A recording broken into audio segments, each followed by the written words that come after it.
So it's called quantum electrodynamics. And so that's how the quantum realm interacts with kind of electricity and electromagnetic fields and those kinds of things. When I was talking to you before about the slit particle test and how when a photon comes in and it's being observed, it goes in a straight line. When it's not being observed, it goes into a waveform. Okay, so with us, our eyes, our attention, watching something actually changes the path of the photon. And I don't know necessarily what happens with the electron and the neutron when we focus on it, but I would like to see what changes we can make when we're doing this. Now, another thing that I noticed with this whole thing is to get photons to interact with the ions, what you have to do is you have to use light and vortex energy. You can do it on people, but I actually want to use light, liquid, and vortex energy. And so let's say we're spinning water around, right? We're spinning and spinning and spinning, and the spinning of the water, and I've watched this thing with hydrogen where you can get all the ions within the hydrogen water to line up in a certain way.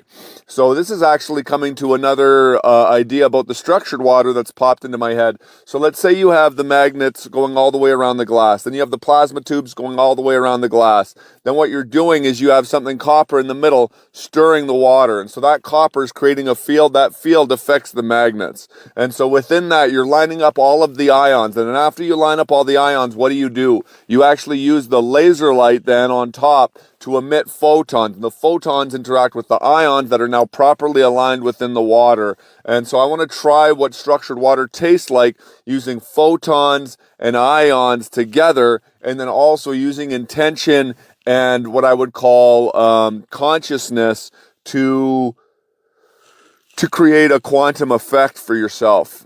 And so you would have what I would call quantum water. And so I want to start creating this, what I would call quantum water. You tune the frequency of all of the gas tubes to whatever frequency you want.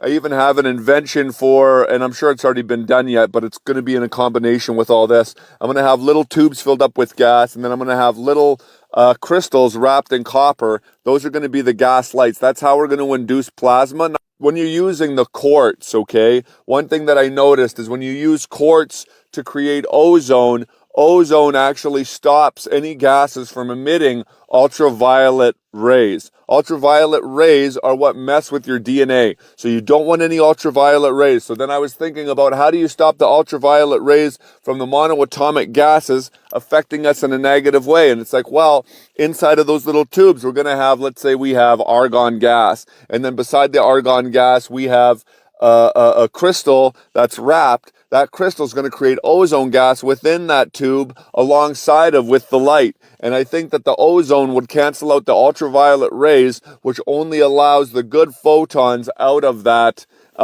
tube. Because I want to start running tests where we're using light in a safe way, we're collecting the photons in a safe way, and then we're also creating ions, and we're putting all of this together into a concoction and drinking it and using that for what I would call quantum manifestation.